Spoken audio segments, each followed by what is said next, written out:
Hey guys, Chopper01 here. Well, I've been asked to do a video how this mechanism works. So I'll try and do it one-handed and see how we go. All I've got is the hinges are on this piece of timber here, which is screwed to the cart. And the hinges are on underneath. So I'll lift this up. You can see the hinges are on underneath there.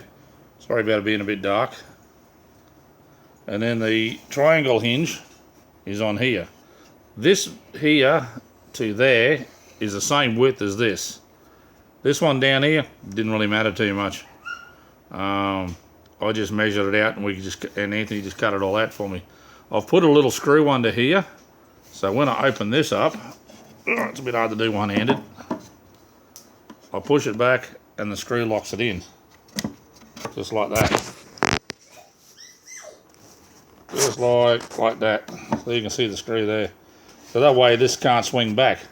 If you pick it up, you just push it back and it folds down flat. So I hope that explains it. See how you go. But that's how I worked it out after looking at a few videos. Alright guys, bye for now.